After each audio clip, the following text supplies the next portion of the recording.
Ayatollah खामिनाई ने अपने मुमकिन जानशीन के लिए 3 नाम तजवीज़ कर दिए। अमरीकी अखबार न्यूयॉर्क टाइम्स का दावा। अखबार की रिपोर्ट में दावा किया गया है कि खामिनाई ने गैर मामूली इक़दाम इसराइली हमलों में शिद्दत के पेश नज़र किया।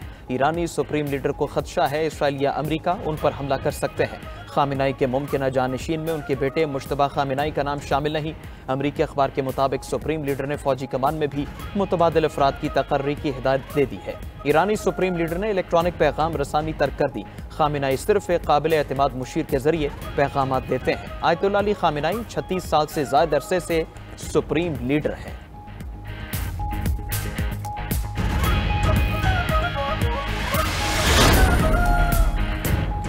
इसराइल का कुद्स फोर्स के सरबराह सईद एजदी को शहीद करने का दावा। एक और ईरानी एटमी साइंसदान डॉक्टर सैयद एसर तबा को अहलिया समेत कत्ल कर दिया। इसराइल का इस्फहान में एक बार फिर न्यूक्लियर साइट पर हमला। तेहरान, कुम व शहर इस्फहान समेत कई ईरानी शहरों पर बमबारी।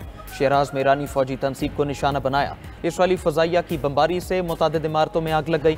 खुर्रमाबाद में पासदारान इनकलाब के 5 एहलकार शहीद। खुजिस्तान और कुम में रिहायशी इमारतों पर हमलों में 6 अफराद शहीद। इसराइली हमलों में शहीद ईरानियों की तादाद 430 तक जा पहुंची। 3500 से ज्यादा ईरानी जख्मी। इसराइली वज़ीर दिफा के मुताबिक फजाई कार्रवाई में ईरानी सिक्योरिटी मरकज तबाह कर दिया।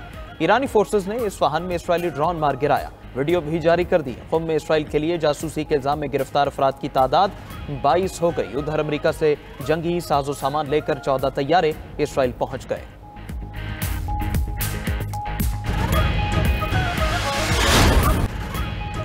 ईरानी मिसाइल हमलों से तल अबीब और हैफा में तबाही। ईरान ने जदीद मिसाइलों से फौजी मराकज़, फजाई अड्डे, कमांड एंड कंट्रोल मराकज़ को निशाना बनाया।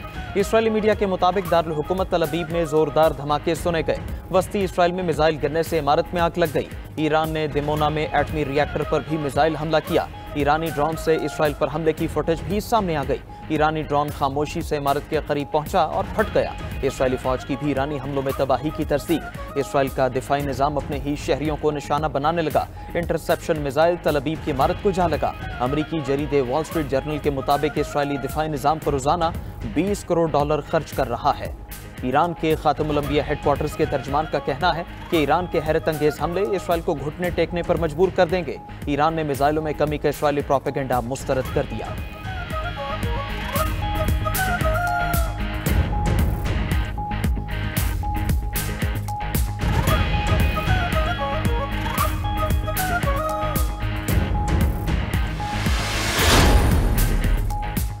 ईरान से बात करेंगे, देखते हैं क्या नतीजा निकलता है। अमरीकी सदर डोनाल्ड ट्रंप की मीडिया से गुफ्तगू। कहा, मुज़ाकरात से पहले सीज़ फायर चाहता हूं। ईरान पर हमला करने का फैसला 2 हफ्ते में करूंगा।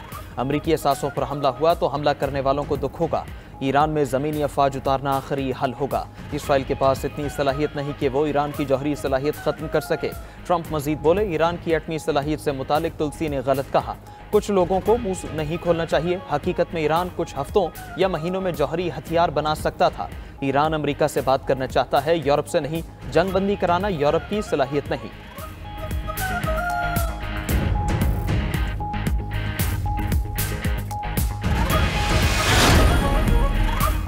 पाकिस्तान ने अमरीकी सदर ट्रंप को अमन के नोबेल इनाम 2026 के लिए नामजद करने की सिफारिश कर दी। हुकूमत पाकिस्तान का कहना है, सदर ट्रंप की मुदाखलत से पाकिस्तान भारत जंग टल गई। आलमी बरादरी ने भारत की बिलाइख्तियार और गैर कानूनी जारहियत को देखा। सदर ट्रंप की हिकमत अमली से तेजी से बिगड़ती सूरत हाल पर काबू पाया जा सका। हुकूमत पाकिस्तान ने सदर ट्रंप की जानिब से मसला जम्मू कश्मीर के पुरअमन हल की पेशकश को भी सराहा। कहा, कश्मीर का तनाज़ा जनूबी एशिया में अदम इस्तेहकाम की जड़ है। हल अक़वाम मुत्तहिदा की करारदादों के मुताबिक होना जरूरी है। सदर ट्रंप ने मीडिया से गुफ्तगू में कहा कि पाक भारत जंग बंदी पर उन्हें नोबेल प्राइज मिलना चाहिए, मगर नोबेल प्राइज सिर्फ लिबरल्स को मिलता है, ये लोग मुझे नहीं देंगे।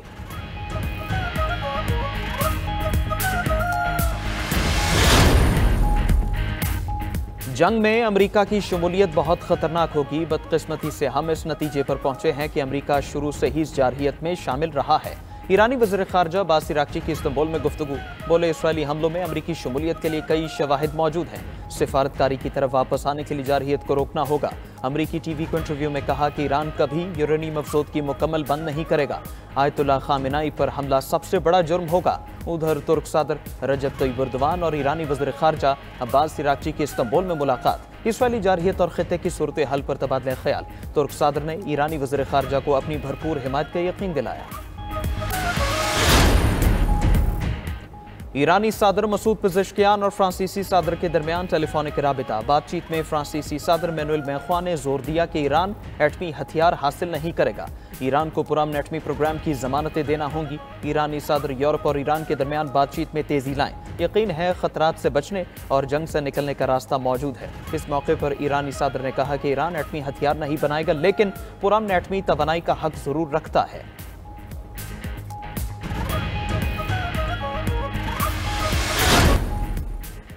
तीसरी आलमी जंग शुरू हो चुकी है। ट्रंप के साबिक मुशीर स्टीव बैनन का दावा। कहा, तीसरी आलमी जंग से मुतल्लिक मोतबर जराए से मालूमात मिली। दुनिया एक और नए और खतरनाक दौर में दाखिल हो चुकी है।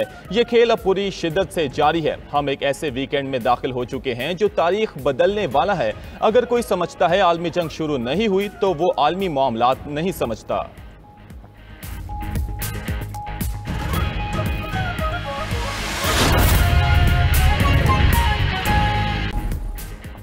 इसराइल के ईरान पर ताज़ा हमलों में 5 फौजी एहलकार शहीद, 9 जख्मी। ईरानी मीडिया के मुताबिक मगरबी ईरान के शहर समर को इसराइल ने निशाना बनाया।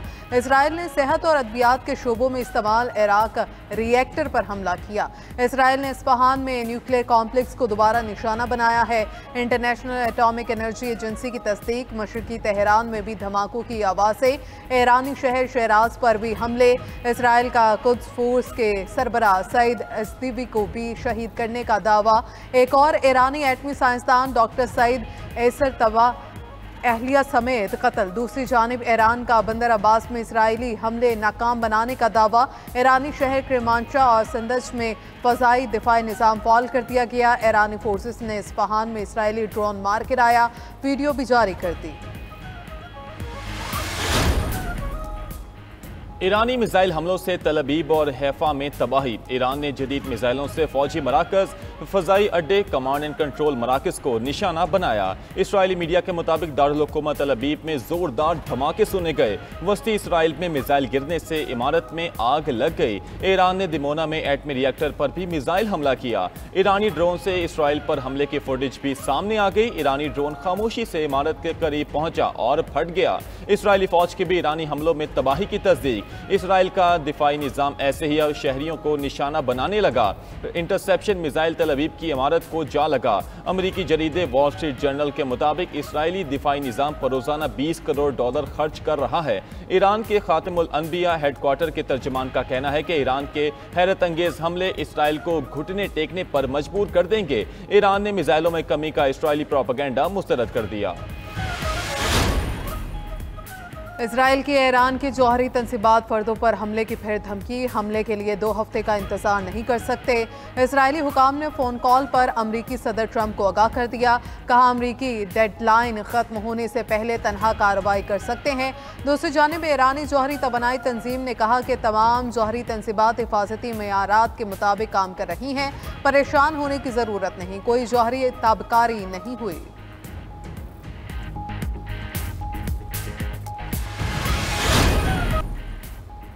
ईरान ने जासूसी के इल्ज़ाम में जर्मन शहरी को गिरफ्तार कर लिया। सरकारी मीडिया के मुताबिक मुलजिम हसास फौजी और जौहरी इलाकों में जासूसी कर रहा था, जो सियाह के भेस में ईरान में दाखिल हुआ और मुल्क भर के हसास इलाकों की वीडियोस बनाई। पासदारान इनकलाब ने सूबा माज़ंदारान से भी मोसाद के एक जासूस को गिरफ्तार कर लिया।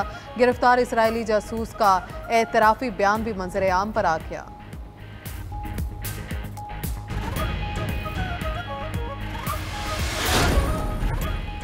अगर ईरान के पास जौहरी हथियार हैं तो उन्हें ज़रूर इस्तेमाल करेगा। रूस की सलामती कौंसिल के नायब चेयरमैन दिमित्री मेदवेदेव कहते हैं नेतन्याहू चले जाएंगे लेकिन ईरान नए आयतुल्ला की क़यादत में बरकरार रहेगा। ईरान का पता नहीं, लेकिन इसराइल का खुफिया जौहरी प्रोग्राम है। इसराइल और ईरान दोनों को अपने जौहरी प्रोग्राम तर्क कर देने चाहिए।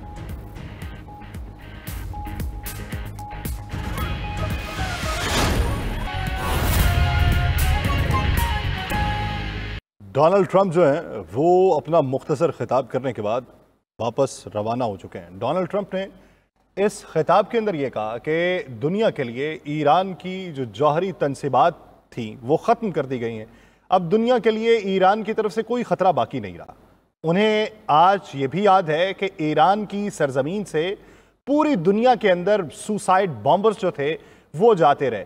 ईरान मशरक़े वस्ता में दहशतगर्दी फैलाता रहा, वो बुली करता रहा। और उन्होंने उसके अंदर 2020 के उस वाक़े को भी याद करवाया कि जब बगदाद के इंटरनेशनल एयरपोर्ट के ऊपर ईरान की पासदाराने इनकलाब के रहनुमा कासिम सुलेमानी को शहीद किया गया था, उन्हें टारगेट किया गया। और कासिम सुलेमानी वो उन तमाम तहरीकों के लिए रूह समझे जाते थे जो तहरीकें मशरक़ वस्ता के दीगर ममालिक में मज़ाहमत का इस्तारा दिखाई देती थी इसराइल के ख़िलाफ़, जिसमें हमास थी, हिज़्बुल्लाह थी, यमनी हौसी थे। अंसारुल्लाह को जिस तरीके से उन्होंने इंगेज किया, वो सारा कुछ उन्हें आज याद है और उन्हें ये लगता है कि ईरान की तमाम ताकत को ख़त्म कर दिया गया है। और वो ये कहते हैं कि मशरक़ वस्ता जो है वो अब अमन के अंदर है और तमाम मशरक़ वस्ता को अमन मुबारक हो।